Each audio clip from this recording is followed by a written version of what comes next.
El hijo empieza a caminar hacia donde estaba el ataúd. Se asoma, no ve nada extraño y en eso escucha que una de las hijas grita, ¡horrible! La señora estaba moviendo los dedos. Se escuchaba la respiración muy fuerte. Ok. Y dice, mamá, ¿qué tienes? ¿Estás cansada? Y de pronto escucha cómo su mamá va entrando. ¿Qué pasó, hija? ¿Me hablas? Y yo le platicé a mi papá, vi sombras, vi eso, y siempre se quedó esa historia. Yo me pregunto si era esa transición de lo que ves cuando te estás yendo o qué era. Se levanta y camina hacia donde estaba su esposa, la esposa del difunto, llorando. Sí. Camina hacia ella y le dice, eres una hipócrita. Tú me mataste.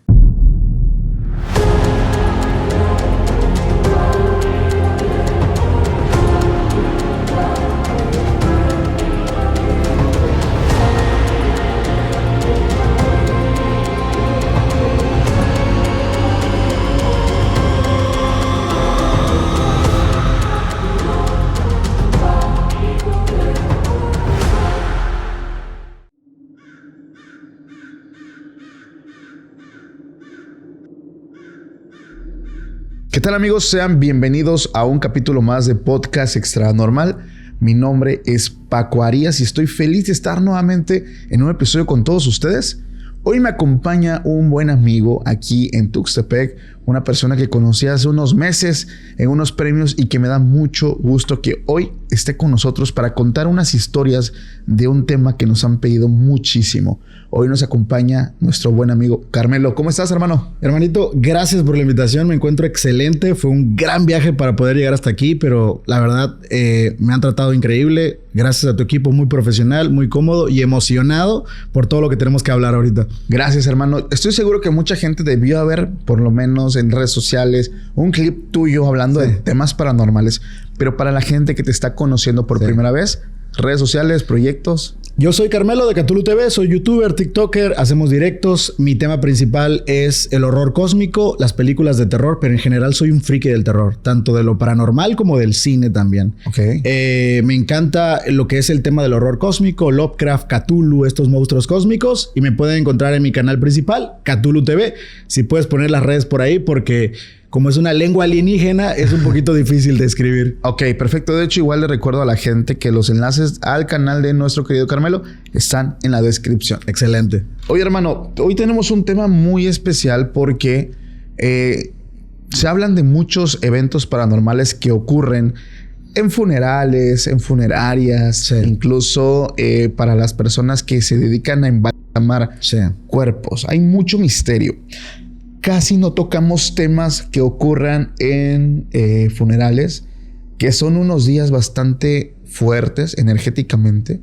Incluso yo hablaba con un buen amigo de que en Semana Santa el ambiente se siente como si fuera un funeral también. O sea, todo muy oscuro, muy tétrico.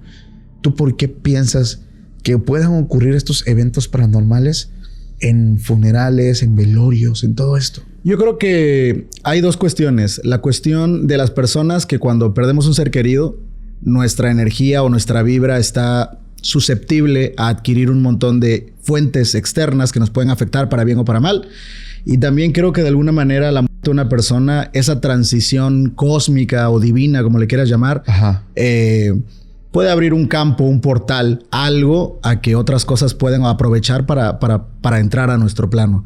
Sin duda es un momento muy tenso, muy triste. Algunos también lo recordamos con felicidad cuando fue un ser querido que a pesar de que nos duele, lo estimamos mucho. Pero esa vibración, esos sentimientos que tenemos en las diferentes culturas y los rituales que hacemos para despedir a nuestros fallecidos, yo creo que generan ese tipo de energía. Fíjate que es totalmente un gran misterio cómo otras culturas se despiden de sus muertos. Porque la mayoría de personas nos imaginamos que sucede como comúnmente se hace en México o en la mayoría de países, ¿no?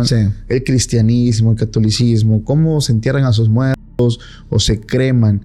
Pero hay culturas bien interesantes que incluso pasan una semana o más conviviendo con el cadáver de sus muertos. Es verdad. Otros lo llevan al agua. Hay muchas formas bien locas y los invito a que busquen, porque no solamente es el entierro, que es lo que todos comúnmente conocemos. Lo clásico. O los crematorios. Pero pasan muchas cosas y también suceden dichos bastante extraños. Okay. ¿A qué voy? Por ahí se hablan en estos dichos populares, dichos por personas muy sabias, ya grandes de edad, sí, que hay ciertas instrucciones que se deben de hacer cuando una persona fallece. Por ejemplo, si una persona fallece y lo sacan de la casa donde lo van a ir a enterrar, sí, debe de ir este cuerpo con los pies hacia adelante.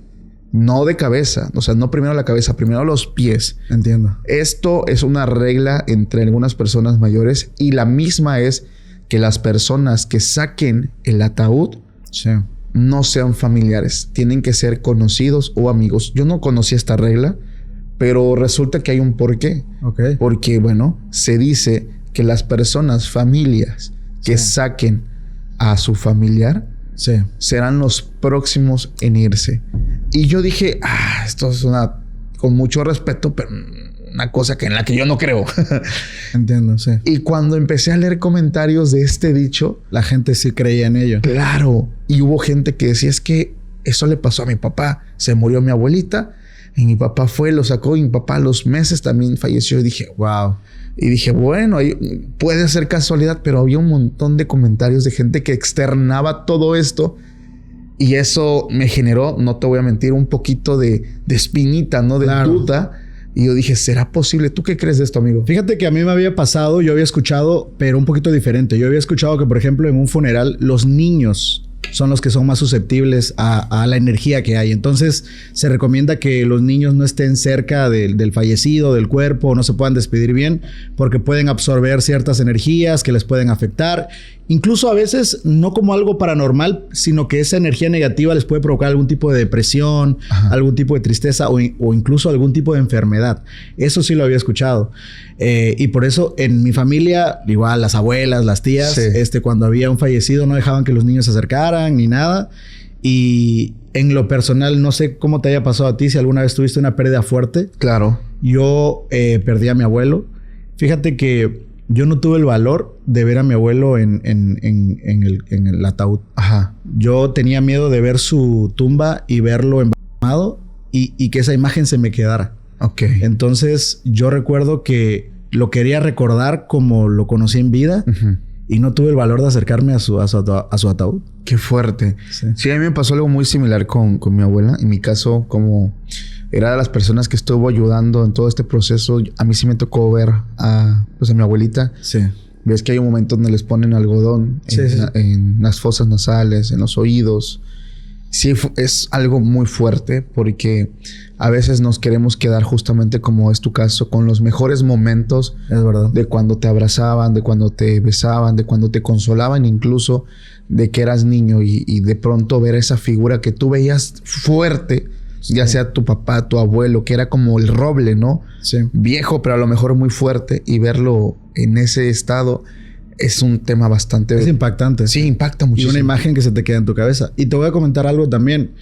Lamentablemente, yo he tenido la oportunidad de ver a alguien en el momento que fallece. Ajá. Y es impactante cómo alguien en el momento que fallece, o sea, son segundos. Sí. Llámale como quieras, que se fue su alma, se fue su espíritu. En el momento que fallece y se va esa energía, es diferente. O sea, su rostro, claro, su vibra, parece otra persona completamente distinta. Entonces, sí, llámele alma, espíritu, energía, lo que quieran llamarle. Hay algo que cuando nos vamos, se va para siempre. Es que yo lo vi así cuando precisamente vi a este familiar, yo, a mi abuelita. Se ve como algo inerte, literalmente. O sea, como un cascarón, como que ella literalmente ya no está. Sí. Y obviamente pues ya se murió, pero entiendo esa parte. Hay personas que se aferran a decir es que ella ahí sigue. Sí. Pero de verdad que pareciera que no. O sea, se siente. Tú dices son segundos el momento de lapso de la muerte y la vida. O sea, el paso de un lado a otro realmente es muy rápido. Sí. Pero realmente queda algo extraño en el cuerpo. O sea, como literalmente es la nostalgia lo que te hace seguir abrazando y ahí llorando. Pero sientes realmente que eso que estaba se fue. Sí, justo lo dijiste, es un caparazón. Sí. Ya es solo carne y hueso, pero no tiene ningún tipo de energía. Así es.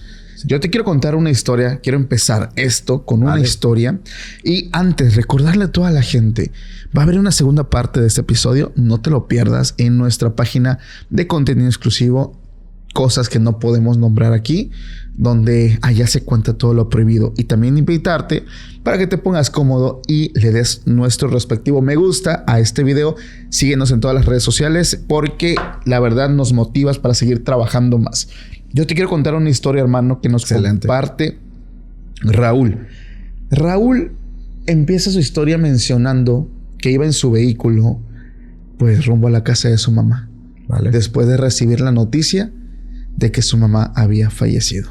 Okay. Raúl vivía en otra ciudad, entonces todo el proceso pues que se hace ya se había hecho. Él literalmente iba a llegar ya cuando se estaba velando a su mamá. Vale. Entonces Raúl nos cuenta algo extraño. Dice, yo iba ya cerca en mi ciudad, en la ciudad natal. Yo iba manejando, mi esposa iba en el copiloto, mis 2 hijos de 11 y 4 años iban atrás. Nadie decía una palabra. Mi esposa totalmente callada y yo iba manejando como en modo piloto automático. Entiendo. Mi mente iba totalmente pensando en 1000 cosas. Asimilando. Sí, es que sí, asimilas. Es difícil realmente esto. Sí.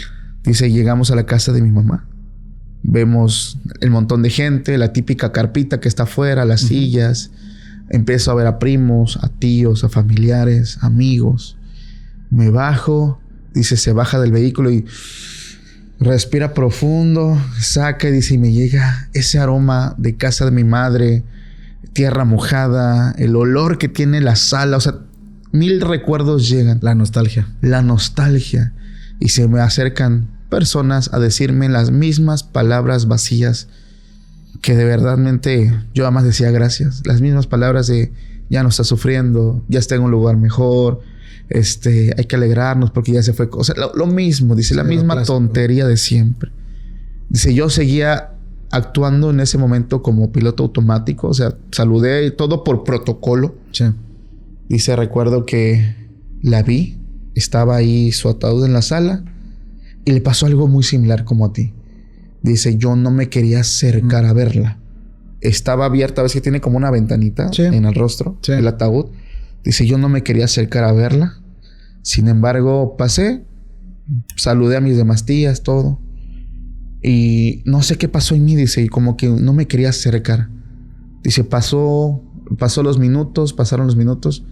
Y recuerdo, dice, que mis tías estaban preparando un café para darle a los invitados. Claro. Los tamalitos, ya sabes, ¿no? Lo clásico. Sí.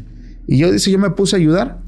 Cuando en eso, dice, alzo la mano para sacar unas tazas de donde mi mamá las guardaba y algo me llama la atención en la ventana. Cuando veo hacia afuera, al patio, veo un árbol que mi mamá y yo sembramos cuando era muy niño. Y este árbol tenía un columpio del cual, dice, cuando yo tenía más o menos 5 o 6 años, mi mamá me empujaba. Claro. Y dice, me quedé así agarrando la taza, pero mirando hacia afuera. Dice, no sé cuánto tiempo pasó. Porque en esos momentos, cuando tienes una pérdida, todo lo que te recuerda a esa persona te pega durísimo. Claro. Y dice él, yo sentí que mis tías me hablaban y me tocaban la espalda, me tocaban el hombro y me decían, hijo, ¿estás bien? Dice, yo seguía mirando hacia afuera ese árbol, mirando ese columpio. Y dice, todo lo que no expresé, porque dice, nunca lloré, nunca nada. En ese momento sentí como todo el peso de la verdad de su muerte cae sobre mi espalda.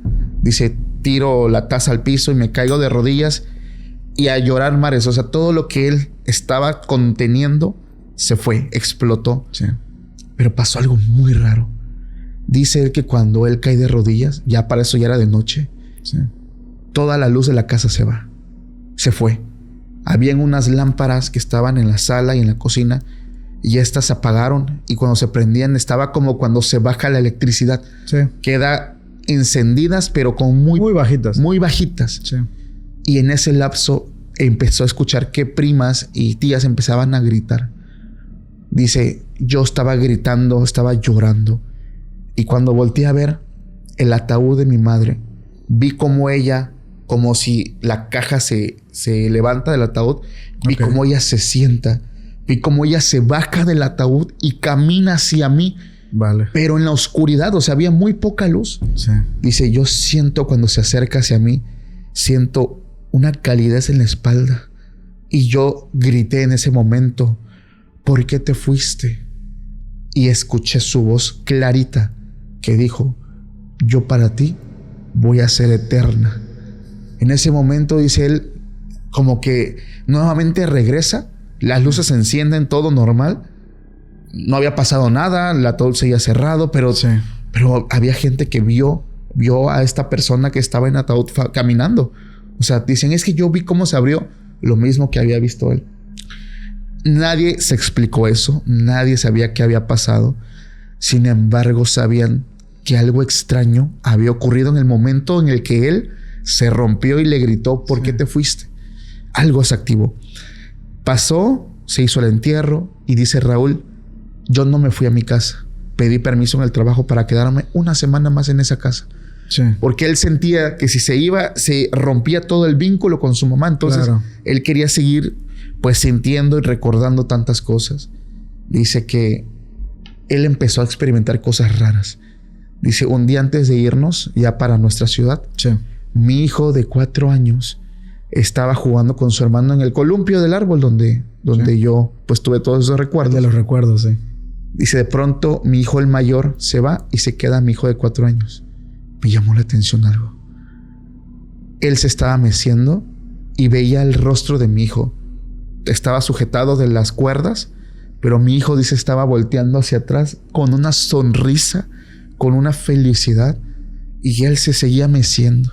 Vale. Dice, me llamó la atención, me espanté un poco, pero cuando vi el rostro de mi hijo, de que mi hijo miraba hacia atrás con una sonrisa y unos ojos brillantes, dice, yo supe que ella estaba ahí. Dice, nos fuimos, nos preparamos, me despedí, la casa se quedó. Yo me fui a mi ciudad. Dice, llegando a la ciudad, pues a seguir tu vida, la vida sigue. Claro. Es un poco difícil, o mejor dicho, es muy difícil para algunas personas, para otras no tanto, adaptarse sabiendo que esta persona se fue. Sin embargo, él me dice, Paco, extrañamente yo sentí que la energía de mi madre que estaba en su casa no siguió. ¿Qué pasaba? Dice, recuerdo que estaba yo en mi cuarto y llegan los recuerdos. Es que los recuerdos te llegan en cualquier momento, en el trabajo, bañándote, donde sea, y lloras. Dice, yo estaba, recuerdo, dice, doblando mi ropa y pues me acordé de algo, me puse a llorar. Y mi hijo el mayor, el de 11 años, se acercó y me dijo, papi, me dijo mi abuelita que te diera esto. Y me da una caja de metal oxidada y vieja.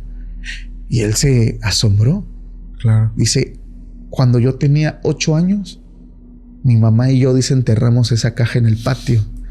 Había fotos, había unos dulces, había juguetes. Algo que era imposible que el niño supiera. Una carta que escribió, dice, mi mamá para mí estaba ahí.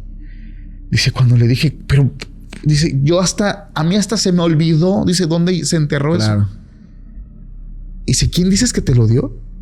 Dice, mi abuelita. ¿Pero cómo? Dice, una de las noches que nos quedamos allá, ella en mi sueño la vi y me dijo, y fui y encontré esto. Entonces él confirmó que su mamá, tal cual como lo escuchó, para ti voy a ser eterna. Sí. Él confirmó en ese momento que su mamá estaba con ellos. Sacó la carta que había escrito su mamá cuando él tenía 8 años. Inevitablemente lloró al leer las palabras que su mamá le dedicó. Y él me dice, Paco, te voy a contar algo que a mi esposa ya no le da miedo. En las noches escuchamos en la cocina ruidos, sillas, cosas que no tienen explicación. Dice, a mí no me asusta porque yo sé que es mi madre. A mi esposa le daba muchísimo miedo. Demasiado miedo. Entonces batallé con eso por mucho tiempo. Sí. Porque ella quería que trajera a alguien para que echara eso que estaba en la casa. Sí. Yo sabía que era mi madre. Claro. Y dice, lo más fuerte que pasó, dice, llegué de trabajar y estaban los audífonos de mi hijo ahí. Sí. Estaban sonando. Me pongo la diadema para escuchar. La canción que estaba sonando era Mi árbol y yo de Alberto Cortés. Dice, esa es la que estaba sonando. Pero mi hijo, ¿cómo va a conocer esa canción? Él no escucha ese tipo de canciones. Sí. Y cuando se acerca a mi hijo, yo le dije, hijo, qué curioso. Tiene mucho tiempo que no escucho esta canción. De hecho, era de mis favoritas. Sí. Y dice que su hijo le dice, lo sé, papá. Ella me lo dijo en un sueño que tuve hace unos cuantos días. Entonces su mamá se siguió manifestando en sueños, pero no para cosas malas. Siempre era como, yo lo entiendo como una manera de decir, te dije que iba a estar contigo. Y aquí estoy. Y aquí estoy. ¿Qué opinas, hermano? Brutal. Me encanta sobre todo porque te das cuenta cómo se creó el vínculo con los nietos. Claro. O sea, no lo visitaba él directamente, sino a través de sus hijos. Era como le daba los mensajes. De alguna manera también, obviamente, el vínculo padre o madre, hijo es potente, pero también el de abuelo con los nietos. Es un amor muy especial. Es un amor muy especial. De hecho, yo creo que, no sé si te pasó a ti, por ejemplo, mi mamá fue muy dura conmigo, pero... Por dos. Sí, pero ya cuando tienen nietos los tratan súper increíble, los miman y todo, ¿no? Sí, yo una vez jugando con mi madre, porque sí, mi mamá, pues, digo, no sufrí maltrato ni nada, pero no, sí claro. Era muy duro. La vieja escuela. La vieja escuela, sí, tal claro. cual. Sí. Entonces... Cuando lo veo con mi hijo, le digo, ay, madre, ¿quién te viera? Y se empieza a reír, ¿no? Sí. Digo, pero es bonito. O sea, ellos conocen a nuestra madre, que es su abuela, de una forma diferente y se crea ese amor tan único, yo puedo decir, tan especial. Sobre todo por la energía que queda para buena suerte de ellos. Ahí la única persona que no encajaba tanto era la esposa, porque ella sentía una energía que a lo mejor ella interpretaba como energía negativa. Así es. Pero los demás sabían que era una energía positiva, un vínculo muy poderoso que habían tenido con la madre o con la abuela. Así es. Y justo yo te traigo una historia que tiene mucho que ver con la energía también. Tú siempre en tus programas has dicho que las vibraciones y la energía es algo que afecta a las personas de manera positiva o negativa. Así es. Y yo creo también que a veces el día a día y los trabajos que a veces tenemos nos afectan de una forma u otra. Imagínate la violencia, la tensión, la depresión y el miedo que viven, por ejemplo, una enfermera cuando ve a los pacientes a punto de fallecer y a los familiares tristes. O un policía, imagínate la violencia que lleva día con día. Un soldado con todo el crimen que está sucediendo.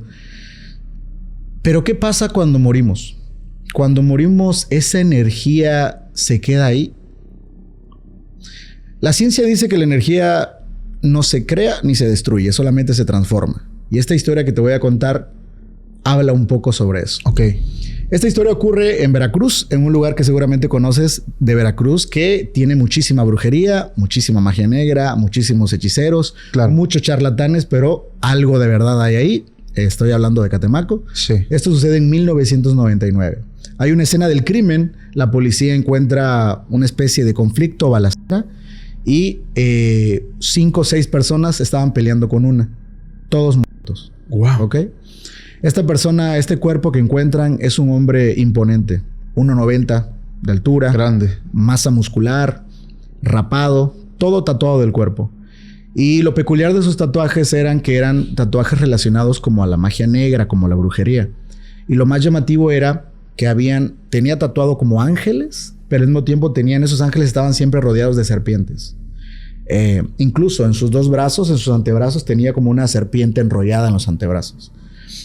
El cuerpo pasa a la morgue del lugar, del pueblo, de la ciudad, y le toca al encargado de ese momento, que se llama Sergio. Vamos a llamarle Sergio. Le llega el cuerpo. Este hombre ha tenido más de 15 años de experiencia, lo ha visto todo, desmembramientos, balazos, todo tipo de putrefacciones. Ve el cuerpo, hombre imponente, y le llevan el cuerpo junto con una bolsa de pertenencias. Ajá. Dentro de esas pertenencias había un libro como de magia negra, no le prestó mucha atención. Unas especies de rosarios extraños, tampoco le prestó mucha atención. Pero había un anillo, y a esto sí le prestó bastante atención. El anillo era grande y era de oro. Oh, ok. Entonces dijo, no creo que nadie lo vaya a reclamar. Claro. Voy a agarrar el anillo, seguro vale unos miles de pesos. Lo piensa. Sabe que está solo, es el último turno, agarra el anillo y se lo mete en la bolsa. Ese fue el error. Empieza a hacer su trabajo. Empieza a ver que su cuerpo está lleno de tatuajes. Como te digo, tiene serpientes por todas partes. Algunos ángeles tenían serpientes enrolladas, otros sujetando como báculos con serpientes. Y en ese momento, cuando empieza a drenar los líquidos, el equipo empieza a fallar. Las luces empiezan como que a apagarse, a prenderse. No le presta mucha atención. Él no era muy creyente de estas cosas. Y sigue. Cuando se va a acercar al cuerpo, empieza a escuchar que algo le habla. Unas voces ceceaban en su oreja. Como que se hablaba, pero no alcanzaba a escuchar qué era lo que decían. Ajá. En ese momento, Sergio se saca de onda y dice: ¿qué estará pasando? No creo que esté pasando nada. Seguramente estoy estresado, seguramente estoy cansado. Es el último turno. Hice doble turno. Y cuando va a dirigirse al cuerpo para abrir la caja torácica, toca el cuerpo y se da cuenta de que el cuerpo está caliente. El cuerpo no está frío, como normalmente debería estar. Esto es lo último que tenemos o que sabemos de Sergio. Porque lo siguiente es que se empezaron a escuchar gritos en la morgue. Gritos, se tiraban cosas, se empujaban cosas. Cuando llega el guardia, asustado para ver qué está pasando, encuentra el cuerpo del difunto hincado sobre el suelo. Y Sergio, el de la funeraria, asustado, diciendo: está vivo, está vivo, está vivo. Cabe aclarar que el cuerpo no estaba vivo, pero nunca se explica realmente cómo el cuerpo llegó a hincarse en el suelo. Ok. Llegó la policía, llegó la ambulancia. Sergio estaba muy dañado, estaba en éxtasis, no se regresaba. Sergio nunca se recuperó. Quedó con problemas psiquiátricos. Cuando él no estaba lúcido, intentaba sacarse los ojos, ¿sí? Así que tenían que sedarlo y ponerle cosas para que no se lastimara. Y cuando él estaba lúcido, él decía que él veía una figura. Los doctores y los psiquiatras pensaban que ya había perdido la cordura, que era esquizofrenia, pero él decía que había un ángel que tenía un montón de serpientes en su cuerpo. Todo lo relacionaban a que lo que lo había traumado eran los tatuajes del último cuerpo que había tratado. Sí. Bueno, lo que en realidad el de la funeraria vio fue esto. Andromalius es un demonio de la corte de demonios que supongo que este cuerpo adoraba o seguía o buscaba. Y este demonio tiene la peculiaridad que lo que hace es que incita a las personas a robar. Te habla al oído y te dice: tómalo, agárralo. Esa es la trampa.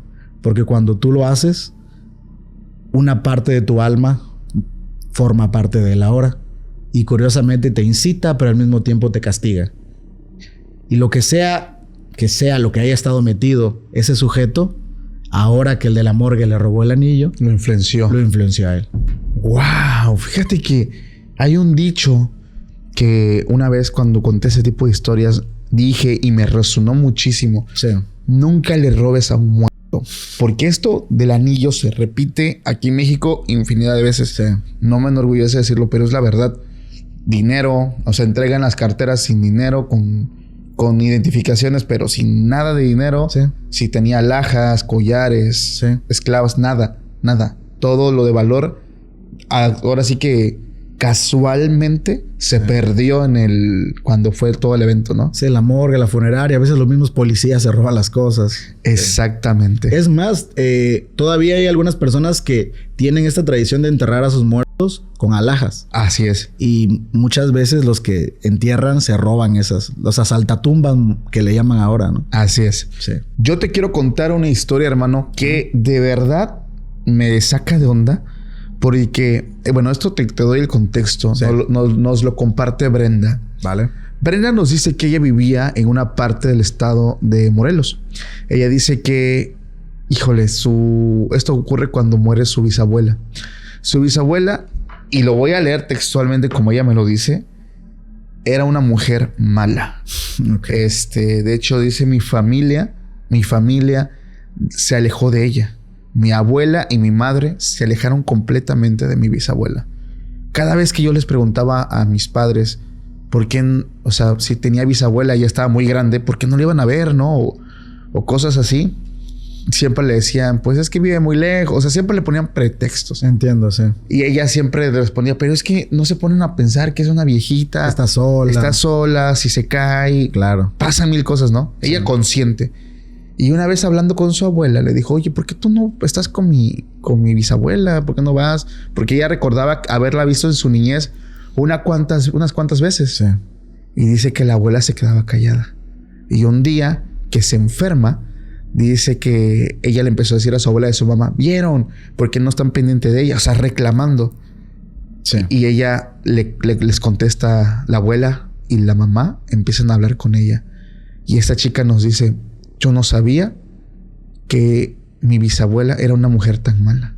De hecho, lo que le hizo a mi abuela fue algo bastante cruel, porque dice que cuando ella era niña, Sí. siempre la maltrató, siempre ejerció violencia muy dura. Y ya no te hablo de vieja escuela, te hablo de ya violencia, o sea, ya algo fuerte. Ok. Dice que a ella la ponía como a trabajar, a limpiar semillas y esto y el otro. Dice, pero a veces entre las cosas habían cucarachas. Entonces dice que la abuela le tiene una fobia a las cucarachas. Pero ahí es donde ella descubre que su mamá, o sea, su bisabuela, Sí. dice que cuando ella veía una cucaracha se molestaba cómo actuaba. Entonces amarraba a su hija, a la abuela, y le dejaba caer cucarachas en la cabeza. Sí. O sea, porque le decía, no, es que con eso se te va a quitar. La Entonces, torturaba en realidad. en vez de curarla tontamente, le generó un trauma. Y dice, sí, mi abuelita cuando está acostada y ve que anda una cucaracha, pega de Terror, sí. gritos y hasta a veces se orinaba. Sí. Y dice, cuando mi abuela tiene a mi mamá, dice, mi abuela todavía vivía ahí. Entonces a mi mamá todavía le tocó que su abuela la maltratara a ella. Entonces todo esto se fue juntando. Se convirtió en odio, supongo, resentimiento. Lo que hicieron simplemente fue, ya tengo la edad, vámonos, que se quede esa Alejarse. señora sola. Sí. Y está bien. Digo, a final de cuentas, no porque sea familia tienes que aguantar todo eso. Claro. Y como cereza en el pastel, la señora, la bisabuela, practicaba brujería. Pero brujería de esa sucia, cochina. Porque hay trabajos de brujería que son muy sucios. Ves frascos con líquidos Ok.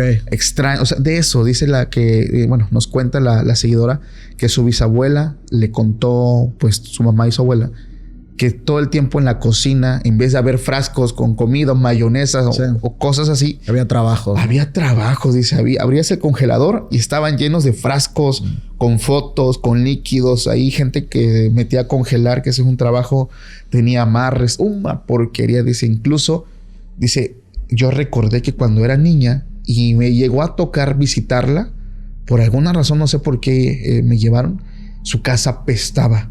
Olía muy mal, apestaba muy mal. Como estos aromas mezclados a esotérica y velas y un montón de cosas, pero también había olores muy fuertes, desagradables, como a carne descompuesta. Entonces, ¿qué pasó? Esa bisabuela fallece. Entonces, como nada más tenía una hija, dice que era mi abuela, Sí. pues mi abuela le pidió a mi mamá y a mí, a toda la familia, a mi papá, que fuéramos a darle cristiana sepultura. Ok. Entonces la abuela al parecer había sufrido un ataque al corazón. Sí. La hallaron los vecinos ahí porque ya olía mal. Sin embargo, nadie se acercaba a ayudar o a hablarle a las autoridades porque le tenían miedo a esa señora. O sea, la gente que la conocía la detestaban. La detestaban porque sabían que ella era mala. Entonces, Y bruja. y bruja, claro. Entonces se dieron cuenta, no sé por qué, alguien alerta a las autoridades. Al ser pues la familia de mi seguidora el único vínculo, Claro. se comunican con ellos. Sí. Dice, llegamos, ya la señora, ya las autoridades habían recogido el cuerpo. Fue mi familia a ver que sí fuera pues familiar, que no sé qué, así hicieron los papeleos. Bueno, dice, mi abuela decide hacerle pues un velorio. Okay. Una noche nada más le iban a velar. Dice, en ese velorio, dice, me da un poco de sentimiento porque trajeron las carpas y sillas y afuera nada más estaba mi papá. Vacío. Sí, mi papá, mi abuela y mi mamá. Y Sí. de pronto un señor que por ahí que pasaba y se acercaba a platicar, pero se iba. Nadie llegó al funeral de esta señora. Dice que estaba ya dando la noche. Estaba la sala únicamente con las velas, pero estaba todo apagado. Y la familia estaba afuera en la calle platicando porque llegaban vecinos a platicar. Dice, pero el cuerpo estaba solo. Dice ella que pues se tenían que quedar despiertos toda la noche, así como normalmente son los velorios. Sí. Y dice que le llamó la atención. Ella dice, me voy a acostar en el sofá porque ya eran cerca de las 4 de la mañana. Ya tenía sueño, estaba cansada. Sí. Dice, me quedo dormida. Dice, me levanto, así a oscuras, solamente con la luz de las velas. Ok. Estoy en la cocina para tomar agua y escucho que hace un... Ok.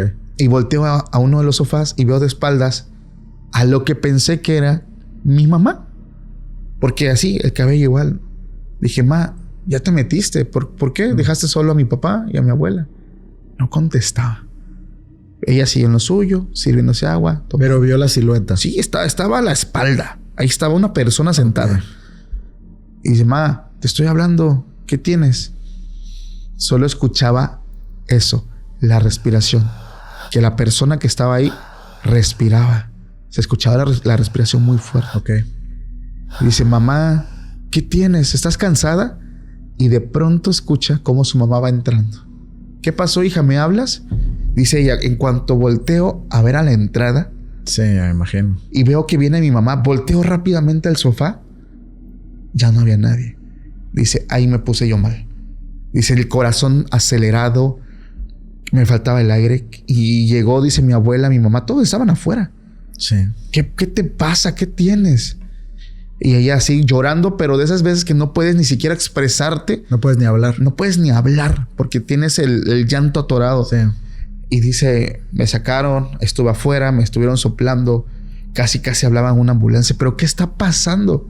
Cuando les conté lo que había pasado, sí, la mayoría de mis familiares no me creyeron, excepto mi abuela. Mi mamá pensó que era por el desvelo. Mi papá pensó que era también por pues lo del viaje y todo eso. Sí. Pero mi abuela se quedó callada, no me dijo nada. En cuanto me quedé sola, dice, ella se me acercó y me mira y me dice, hija, ¿estás segura de lo que viste? Sí. Es que ahí estaba. Escuché cuando hizo el ruido con su boca, escuché su respiración. Y dice, yo vi cómo a mi abuelita le empezaron a temblar sus manos. Pero, ¿qué tiene, abuelita? Es que yo solamente sé una cosa. La vez que yo me fui de la casa con tu mamá, sí, ella me amenazó y me dijo que ni siquiera después de muerta se iba a librar de mí. Y eso que me dices que viste me hace pensar una cosa. Tu abuela nos tiene resentimiento, sí, y lo peor, va a estar con nosotros. Y yo dije, ok, ¿qué pasó? No sé yo. El correo termina cuando esta chica nos dice, mi abuela tenía la razón. Ellos llegan a su casa, cada quien en sus vidas, y lo mismo que la historia que yo te conté. Pero aquí ya no se siente la energía agradable. Ya su mamá y su abuela han visto esa misma figura sentada en el sofá, ahí. Sí. Y en cuanto ellos nuevamente voltean o enfocan, como que la figura se va desvaneciendo. Ellos sienten que el espíritu de su bisabuela, de la señora, está ahí para vengarse porque la dejaron sola. Y dije, wow. Como una amenaza, ¿no? Como una amenaza. Y es que se lo dijo. Ni después de muerta te vas a librar de mí. Wow. Qué cosas, ¿no?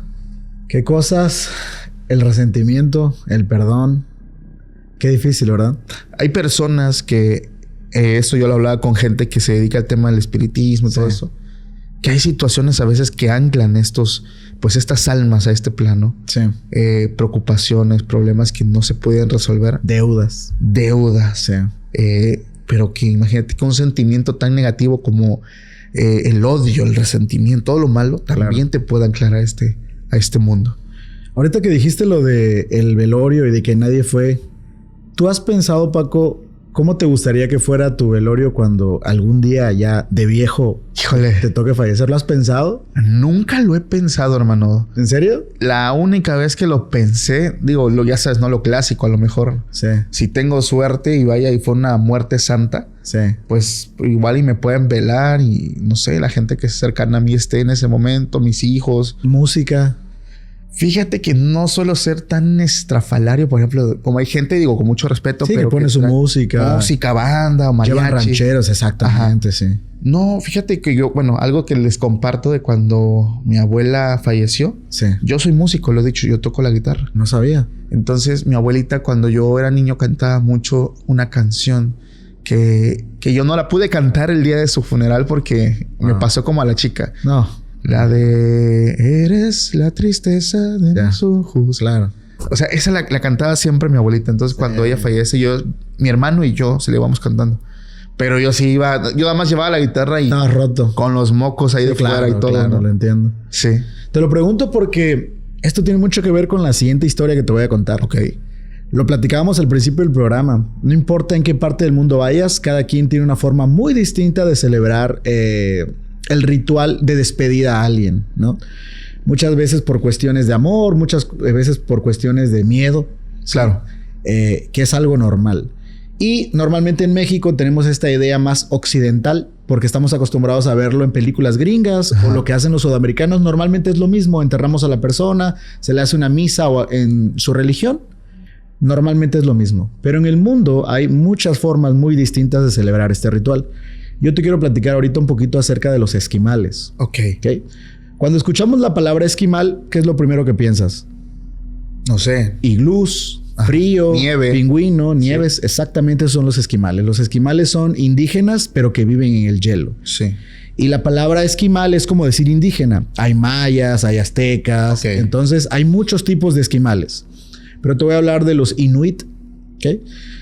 Seguramente en tus investigaciones y todos estos temas paranormales que hablas, habrás escuchado del Wendigo. Sí. El Wendigo, para la gente que no, muy a grandes rasgos, es una creencia del norte de América, Canadá y esos territorios, que es... Hay muchas versiones, pero la más conocida es una especie como de venado gigante que mide como 2 metros, que devora hombres, o muchas veces convierte en zombie a las personas, ¿no? En monstruos. Los inuit creían en el Wendigo. Y los inuits tenían mucho respeto por las cuestiones naturales de la vida, pero sobre todo de la muerte. Los inuit tienen 2 formas peculiares para despedir a sus muertos. Una que es muy conocida y otra que no lo es tanto. Ok. Lo que hacen estos esquimales, la más conocida de todas, es que cuando fallece o cuando un anciano ya está muy viejo, muy senil, ya tiene una enfermedad muy degenerativa, por más que pueda parecernos crueles a nosotros, es la creencia de ellos. Claro. Ponen al anciano en un témpano de hielo, lo cortan, como le hacen como una lanchita con el témpano y lo despiden. Ok. Se lo lleva el mar, por así decirlo, y desaparece. ¿Eso cuando está vivo? Eso cuando todavía está vivo, pero ya está a punto de fallecer. Ya está senil, ya está con una enfermedad degenerativa. Muchas veces incluso los mismos ancianos solicitan esa despedida. O sea que es algo que... para ellos es muy simbólico y muy importante para despedirse. Esa es la forma más conocida. Lo he visto en películas, lo he visto en documentales. Pero hay otra forma que es bastante más tétrica y tiene mucho que ver también con la supervivencia de los inuits. Estos indígenas viven en el hielo. Ajá. Y para la gente que no se lo imagina, el hielo es como un desierto. Así es. No hay plantas, muchas veces no hay animales, muchas veces, a pesar de que siempre es frío, a veces llegan los inviernos y son brutales. No puedes caminar ni 3 metros fuera de tu iglú porque te congelas. Así es. Y incluso sucede el fenómeno, no sé si lo conoces, que a veces hay varios meses que no hay luz del sol. Se hace de noche. Sí. O lo contrario, varios meses que solo hay luz del sol y nunca se hace de noche. Te hablo de un ecosistema brutal para sobrevivir. Son sobrevivientes. Claro. ¿Qué pasa en un ecosistema como este cuando no hay animales, no hay plantas, tienes a tus hijos, tienes a tu esposa, se te acabaron los recursos y la tormenta no para? Qué duro, ¿no? ¿Qué haces para sobrevivir? Entonces, los inuits lo que hacen es que toman a la persona más vieja de la familia. Sí, de su tribu. Y se alimentan de ella. No manches. La devoran. Estamos hablando de canibalismo. ¿Ok? Nosotros creamos a nuestros monstruos. Nosotros creamos a nuestros demonios. Así es. ¿Qué pasa cuando te digo que esa es la razón por la que se cree que existe el Wendigo? Cuando pasaba la tormenta, llegaban los demás de la tribu. ¿Qué pasó con tu abuelo? ¿Qué? El Wendigo se lo llevó. O incluso cuando encontraban a alguien devorándose a otra persona, todos sabían, pero lo que decían entre ellos es: lo poseyó el Wendigo. No manches. Entonces realmente nosotros creamos a nuestros propios demonios, a nuestros propios monstruos para darle sentido a cosas horribles Claro. que a veces nosotros mismos hacemos. Me sonó mucho la frase, el demonio lo obligó a hacerlo, Exactamente. ¿no? Buscando, pues sí, justificar por un tipo de influencia. Sí. Cuando la frase que no me canso de repetir, ni los demonios llegan a tener la oscuridad y la maldad que viene y nace del mismo ser humano. Es cierto. Sí. Por esa dualidad que tenemos como seres de luz y seres de oscuridad.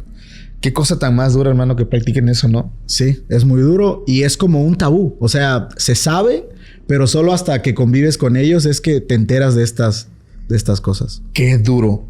Yo te quiero contar una historia, ya para finalizar mi participación. Sí. Esta historia está bien extraña porque estuve yo hablando con amigos y amigas que son mediums Sí. y me dicen que ellos no van a funerales. Ok. O casi no van al panteón. Porque al ser ellos como un canal de comunicación, Ok. Entiendo. pues son tomados prácticamente a la fuerza. Sí. Eso me lo decía una amiga. O sea, voy e incluso ya me ha pasado que simplemente y dice ella que lo que empieza a sentir es como la vista se le empieza a nublar Ya. y pum, se va. Sí. Y cuando reacciona, está pasando algo que ya no entiende, Ujú. pero hay gente llorando es porque ya dio un mensaje. Entonces, las personas normalmente no recuerdan lo que ocurre. Ahora, ya que te di ese contexto, te voy a contar esta historia. Vale. Hay una mujer que se llama Sara. Sara nos cuenta que ella presenció uno de estos eventos muy fuertes en un velorio, en un funeral, Sí. como le quieran decir. Ella nos dice que en ese entonces era amiga de una chica, Ok. su mejor amiga, y que esta amiga pues tenía estos dones, vamos a llamarle. Le gustaban las cosas energéticas, hablaba mucho del sol, de la luna. Vale. Y esta amiga todo el tiempo le decía, amiga, es que yo no voy a estos lugares porque pasan cosas así. Sí. Y Sara nos dice, la verdad, Paco, cuando éramos muy jóvenes, te hablo de 14, 15 años, yo no le creía. O sea, yo la verdad, yo decía, yo creo que ves muchas películas o cosas así. Sí. Dice, yo no le creía nada. Dice, salimos de la secundaria, entramos a la preparatoria. Ahí pasó algo un poquito fuerte porque a una de las compañeras, ella le pasó un mensaje de un familiar y la chica lloró porque dice, sin conocerla, pues ahí pasó algo, ¿no? Sí. Dice, en la familia de Sara, estaba su mamá y su mamá solamente tenía un hermano. O sea, que él era su tío, Sí. prácticamente. Sí. ¿Qué pasó? El tío de Sara era un hombre bastante ejemplar. Un hombre bastante exitoso. Tenía más de 2 vehículos, una casa bonita, una esposa bonita. Le iba bien en la vida, ¿no? Le iba súper bien en la vida. Le iba de maravilla.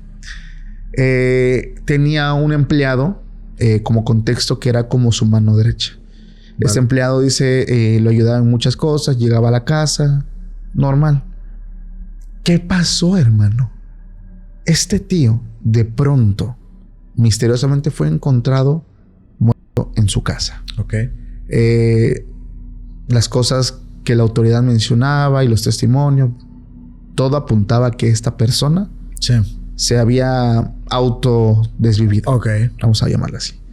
Toda la familia quedó impactada, pero si este hombre pues tenía una buena vida, ¿no? O sea, una esposa que lo amaba. No cuadraba. No cuadraba, claro, ¿no? Y la esposa decía, es que él por las noches fumaba mucho porque decía que tenía mucho estrés, que tenía... O sea, como que daba la versión, ¿no? Sí. Y que fue muy duro para ella ver el cuerpo de su esposo. Claro. Y todo esto, ¿no? Sí. Entonces, pues la familia se entera, la mamá de Sara, que era prácticamente la hermana de la persona que había fallecido, todos de luto, todos así bien raros. Sí. Pero pues ya sabes, ¿no? O sea, la investigación a veces en nuestro país no es lo mejor, entonces no le daban seguimiento, la familia quería justicia porque sospechaban que había pasado algo. Uh-huh. Sara va al velorio y su amiga, la que tiene el don, Sí. va con ella y le dice, o sea, Sara se sorprende, le dice, ¿vienes conmigo? Y le dice, sí, en estas ocasiones voy porque son momentos donde yo tengo que estar contigo. O sea, le empezó a decir, Vale. no lo hago, pero voy porque necesito estar contigo. Fueron normales. Dice Sara que llegaron, estaba toda la familia, la esposa del difunto llorando a un lado del ataúd, llorando a mares Sí. La hermana, la familia, las primas, todo, todo, todo. Sí, por lo que describiste era como un líder de la familia. Claro, era un hombre, híjole, buen hermano, buen esposo, buen hijo. Sí. Entonces fue una pérdida muy dolorosa para toda la familia. Nos dice Sara que llegaron, se sentaron en unas sillas. Sí. Su amiguita, la que tiene el don, se sentó. Y fue cuando pasó. Dice que su amiga se quedó mirando a la nada. Dice, yo estaba hablando con ella, pero como no la miraba, Sí. Pensé que estaba prestando atención. Dice, yo le seguía hablando. Y cuando volteé a verla, ella estaba completamente ida. Dice, estaba sentada, sus manos estaban sobre sus rodillas. Sí. Pero una de sus manos estaba haciendo este movimiento. Estaba así. Y ella mirando. Le dice, oye, ¿qué tienes? ¿Qué pasa? ¿Estás bien? Y empezó a temblar. A temblar, a temblar, a temblar.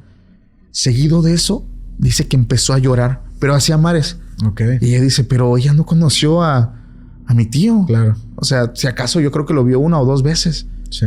Pero no lo conocía. Y estaba llorando, llorando, llorando. Y de esas veces que el llanto es demasiado... Pero dice ella, cuando veo su rostro, sus cejas, sus ojos, o sea, le cambió completamente. Era un rostro como de molestia, como que estaba enojada, pero llorando enojada. En eso se levanta Sí. y camina hacia donde estaba su esposa, la esposa del difunto, llorando. Sí. Camina hacia ella y le dice, eres una hipócrita. Ok. Tú me mataste y el mundo lo debe de saber. Dice que toda la familia como que, ¿qué está pasando? Sí. Y esta niña, que bueno, ya tenía sus 18 y 19 años, una joven, Sí. empezó a decir todo esto y llorando, llorando. Dice que le empezó a decir, tú eres una hipócrita. Si lo que querías era quedarte con él, o sea, haciendo referencia a su amigo, solo me lo tenías que decir, no tenías que matarme. Sí. Dejé a mi mamá desamparada. Volteé a ver a su mamá y le empieza a decir, mamá, perdóname. Yo hice todo para estar contigo, para apoyar. O sea, empezó a hablar cosas que esta amiga... Empezó a hablar como si fuera el tío. Era el tío Sí. completamente Y ocupado. todos en shock, me imagino. Todos en shock, todos en shock. La esposa no sabía qué decir. Primero como que en shock también. Después le empezó a decir, ¿cómo te atreves a jugar con esto? Dice, Sí. la muchacha no le hizo caso. Le habló, dice, le habló a su mamá, le habló a su hermana. O sea, le dijo cosas muy personales. Sí. Y de pronto termina y la niña cae al piso. De hecho, tanto fue así que la joven se golpeó la cabeza. Ok. Dice, yo ya sabía todo esto, nos dice Sara, que esto le pasaba. Sí. Yo corrí, la auxilié y ella se estaba como recuperando, estaba como regresando, pero seguía llorando. Pero toda la familia así impactada, ¿no? Dice, mi mamá, que también conocía a mi amiga y todo esto, creyó todo lo que escuchó. Hubo familia que dijo... Vino a llamar la atención, Claro. o no sé. Sí. Pero mi mamá sí le creyó. Y satisfactoriamente te puedo decir algo. Mi mamá metió presión en todo el tema legal. Ah, ok. No le habían dado los resultados de la autopsia. No le habían dicho Ya. nada. Y es donde se supo que no fue un suicidio. Realmente esta persona fue envenenada. Wow. Entonces, hoy por hoy, lo que pasó en este velorio, en este funeral, Sí. ayudó para que la familia esclareciera todo. Sí. Los responsables se fueron a la cárcel. O sea, su esposa Su esposa. y tenía un amante, por lo que entiendo, sí, ¿no? que era su amigo. Ok. Entonces, todos los bienes, todo eso se queda a manos de su mamá. Ok. Todo a manos de su mamá. Y dice, y es lo que él dijo al último: todo, o sea, yo te estaba ayudando, todo debe ser tuyo. Le dijo a su mamá, no a esa mujer que me mató. Entonces, fue una de las cosas más fuertes que me han contado en un correo electrónico. Qué fuerte. Imagínate estar en un velorio, presenciar todo esto. Es Sí. algo de otro nivel, hermano. Sí. ¿Qué opinas? Brutal.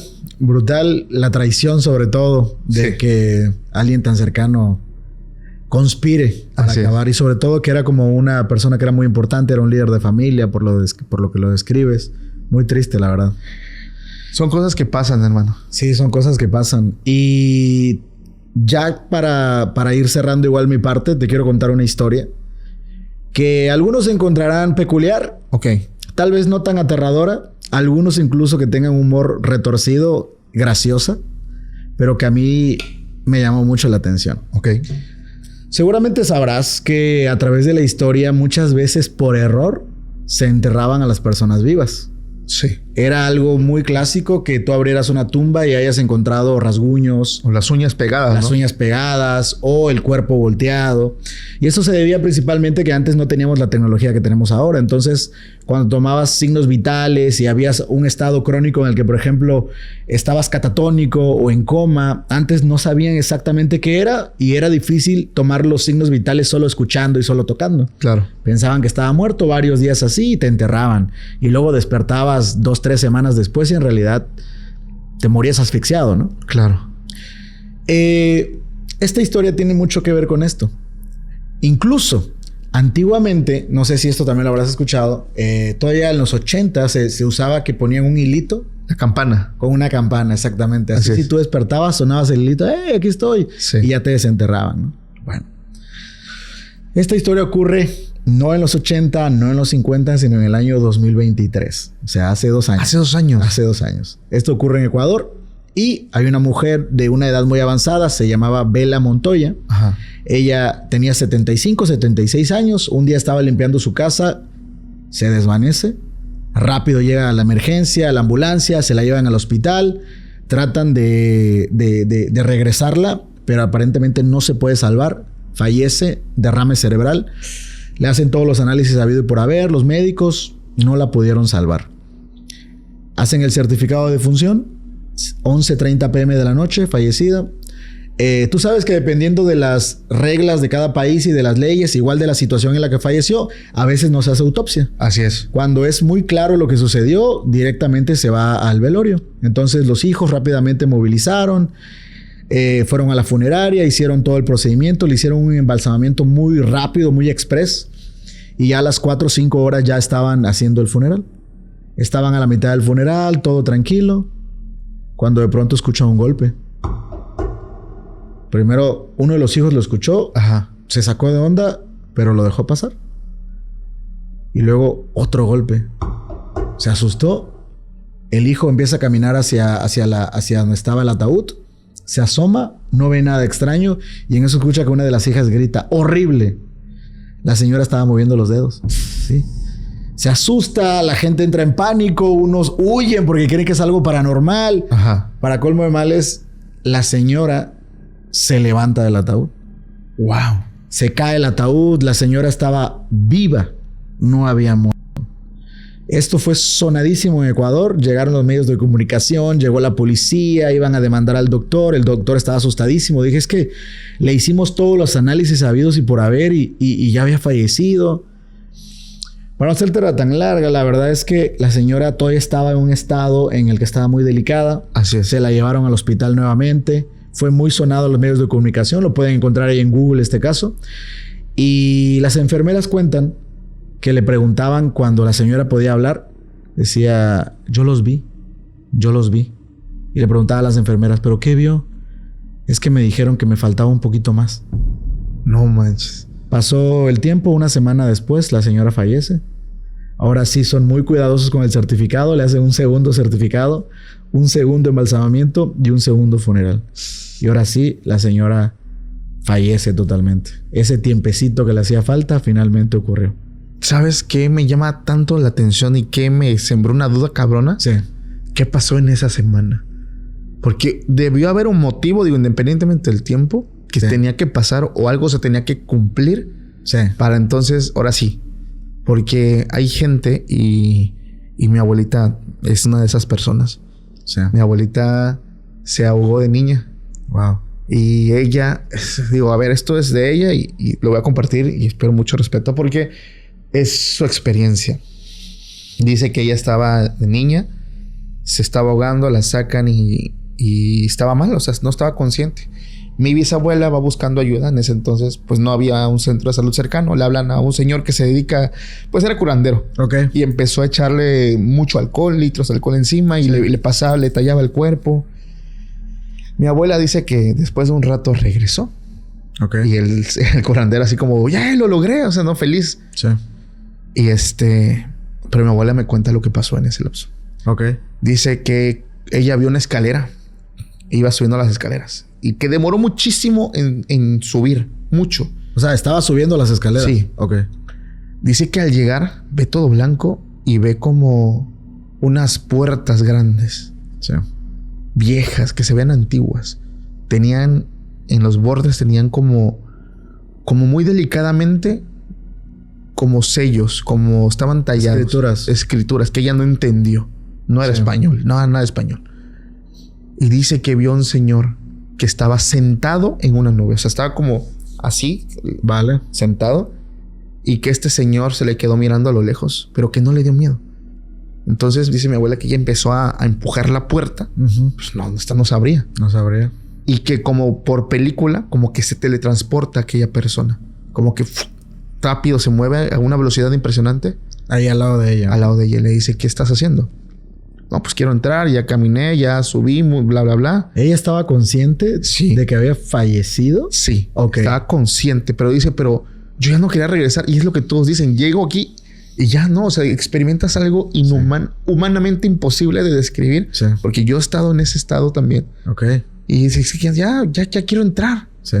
Y este señor le dice, no, todavía no puedes. Y dice que la sube con ella como a su nube y igual se teletransportan. Dice, me llevó, y quiero que imaginen esta escena porque yo la imagino mucho. Se ve todo blanco, las nubes por todo lado, pero se ve como si hubiera un mar Ok. grande, pero en vez de agua hay un montón de velas de distintos tamaños, grosores, unas así grandotas, Sí. otras que ya se estaban apagando, que ya se estaba apagando el fuego. Sí. Y le dijo, mira, esta es la tuya. Y una vela, dice, grandecita, así robusta. Dice, cuando esta se apague, entonces vas a poder entrar. Y dice mi abuela que todavía le dice así, no, yo voy a entrar ahorita. Ok. Y dice que este ser, con todo el amor del mundo, como que sonreía, le decía, no, todavía no puedes. No es tu tiempo. Y le dijo, mira, esa que ves ahí, que era una que ya estaba así, la pura mechita que se apagaba y se prendía. Sí. Esta persona no tarda en llegar, Wow. pero a ti te falta mucho. Entonces, dice que la lleva otra vez, como que la sube, la teletransporta otra vez a la escalera. Sí. Y dice, empecé a bajar. Y algo que describe la gente que estuvo ahí y sus hermanas es que cuando ella regresa, mi abuelita, siendo niña, regresó llorando. Sí. Y dice ella que ella lloró porque cuando la mandaron de regreso, dice, yo venía bajando, pero venía triste. Dice, sintió... Es un poco difícil de explicar. Yo sí lo entiendo perfectamente. Sí. Es como si una persona, imaginen a la persona que más amas en este mundo. Sí. Sea tu mamá, sea tu papá, sea tu abuelo, te negara algo. O sea, si ella sentía que quería mucho a esta persona Sí. y que le negó algo. Entonces era un sentimiento de esos que hasta haces así porque se sintió mucho de que le hayan negado la entrada. Entonces cuando regresa, ella estaba en lágrimas. Esto pasó, hermano. Y mi abuela me lo cuenta de cómo vio todo esto. Digo, hay muchas vertientes, obviamente. Pudo haber sido por su parte el sesgo de creencia, que ella lo asimiló, pues independientemente de todo, ¿no? Lo real o no. Fue una... ¿Tú qué crees que era? Mira, es que... ¿Crees que era su entrada al paraíso? ¿Así lo imaginas? Ajá. Mira, he debatido mucho conmigo mismo acerca de esto. Sí. Porque como una persona que también es escéptica, en mi caso, yo sé que el cerebro va dándole sentido A cosas. a cosas dependiendo tu sesgo de creencia. Bien pudo haber ella imaginado que era San Pedro, que era Jesús o que era Dios. Claro. Y se habla, bueno, de la entrada. Lo de las velas, ella me dice, yo no lo sabía. O sea, no estaba en su sesgo, Sí. pero estaba ahí. Entonces, a mí me queda clarísimo algo y es mi opinión y me puedo equivocar, pero es parte de mi verdad. Sí. Yo siento que si hay una entrada a algo, una trascendencia, se puede manifestar como la transición, como con una puerta, con un portal, como algo, un agujero negro, no lo sabemos, pero hay una forma en la que nosotros pasamos, tú lo decías, nuestra energía se transforma y en esa transición pasamos por un puente, ya sea el puente, el río, el Jordán, lo que sea. Sí. Nosotros le damos ese sentido, Sí. pero si hay una transición real a una trascendencia, así en general. Ok. Yo creo que cada uno le da como que esa chispita que creemos nosotros, pero si hay una eternidad. Yo lo creo así. Entonces es como yo lo he logrado asimilar, hermano. Wow. ¿Tú qué opinas de eso? Yo creo que hay tantas historias de tantas personas que cuando están en ese estado que están a punto de irse, siempre cuentan muchas cosas parecidas. Una escalera, un puente, una luz. Así es, una luz. Te puedo contar una historia personal también. Adelante, adelante. No sé si tenga que ver con esto, pero es algo que yo viví. Yo soy muy escéptico igual con estas cosas. Yo sí creo que fue parte de mi sesgo personal. Yo en la secundaria tuve una infección de garganta muy fuerte. Y una vez, cuando fui al médico, lo que iba a ser un trámite normal de ponerme un suero para que matara la infección, se complicó porque los enfermeros me pusieron un cóctel de medicamentos confundido, que no era lo que me tenían que poner. Venía mi papá conmigo y me pusieron el medicamento y enseguida me lo pusieron. Yo me empecé a sentir mal. Claro. Y le empecé a decir, papá, tengo calentura. Pero me pegó durísimo. O sea, en 60 segundos yo ya estaba de normal. Tengo calentura. Le decía, tengo calentura. Y empecé como a perder el conocimiento. Ajá. Y yo vi que mi papá le habló al enfermero, pero yo ya no escuchaba. Sí, fueron tus signos. Y nada más veía que ellos hablaban y veía la cara del enfermero asustado y mi papá gritándole. Y yo ya en mi cabeza estaba entendiendo de que alguien había cometido un error. Híjole. Y yo se me empezaba a apagar la luz, se empezaba a apagar la luz, se empezaba a apagar la luz. Como cuando te tamulas los ojos, que ves muchas lucecitas. Ajá. Así veía. Y empecé a ver sombras entre las personas. Sombras como tal. Me cambiaron el medicamento, eso yo ya no lo recuerdo. Sí, ya estabas inconsciente. Pero me llamaba la atención esas sombras paradas, no me hablaban, no se movían nada, solo estaban entre las personas. Y me pusieron el otro suero, yo regresé, todo a la normalidad. Ya me enteré lo que había pasado, que se habían confundido el medicamento y luego el enfermero rápido me cambió. Y yo le platicé a mi papá, vi sombras, vi eso, y siempre se quedó esa historia. Yo me pregunto si era esa transición de lo que ves cuando te estás yendo o qué era. ¿Me explico? Como estás cerca de ellos, sí, a lo mejor puedes verlos. Es que baja tu vibración. Un poco la historia que te platiqué de yo los vi y me dijeron que todavía no era mi tiempo, ¿no? Claro. Mira, yo creo, y esto igual varias personas me lo han dicho, cuando ya estamos nosotros, por eso es que la gente ve a gente que está muerta, como que llegan por ti también, ¿no? Sí. Tus hermanos que ya no están, tu mamá incluso, y te alegras, pero tú no ves a nadie. Pero ves a la persona feliz porque está viendo a alguien. Sí. Yo creo que estas personas a veces nos acompañan, no sé, no trascienden, deciden por su propia voluntad quedarse. Pero como tú llegas a un estado donde tu presión, tus signos vitales, todo baja, tu vibración baja, sí, te alineas a la de ellos y es cuando tú logras verlos. Porque literalmente estás en el sendero de la vida y la muerte. Sí. Y es cuando eres capaz de saber identificarlos y verlos también. Claro. Yo así lo veo, hermano. Qué fuerte lo que viviste, no manches. Sí, fue algo muy sencillo, muy... Yo no lo tomo tanto como algo trascendental. Yo, cuando la gente me pregunta, yo digo honestamente, yo creo que lo aluciné. Ok. Pero yo no lo sentí, yo no sentí nada. No sentí una alegría, no sentí una soledad, pero sí vi las sombras. Es que está cabrón, amigo. Entonces yo creo que lo veía porque el medicamento me estaba afectando mi cabeza. Sin embargo, cuando lo cuento, tengo claro que se parece mucho a las historias de la gente que sí cree. Así es. Y que o yo vi a mi abuelito que me hablaba, o yo vi una luz, o yo vi un ángel, como quieran llamarle, ¿no? Así es. Entonces me pareció curioso también. Qué fuerte, hermano. Qué forma de terminar este episodio. ¿Cómo te la pasaste? Excelente, hermanito. Me encanta hablar de estas cosas. Podría hablar horas de historias y de creencias. Y obviamente mientras vamos platicando se me ocurren 20,000 historias que uno quiere decir, sí, y todo se atraviesa, ¿verdad? Va pasando. Oye, sí, gracias. Te quiero agradecer mucho por haberte dado la vuelta, por haber estado con nosotros aquí. De verdad, muchísimas gracias. No, gracias a ti por la invitación. Me encanta. Espero que se vuelva a repetir. Ojalá. Nos sigamos viendo. Ojalá. ¿Nos puedes recordar tus redes sociales? Claro que sí. Me encuentran como Cthulhu TV o TV Cthulhu en Instagram, en TikTok, en YouTube. Si quieren hablar de monstruos, de cine, de horror cósmico o de estos temas, ahí me pueden encontrar. Gracias, hermano. También recordar a la gente que hay una segunda parte de esta plática en nuestro contenido exclusivo donde está todo lo prohibido. Te invito a que pases allá a visitarnos. Mi nombre es Paco Arias y nos vemos en un próximo episodio. Hasta la próxima. Chao.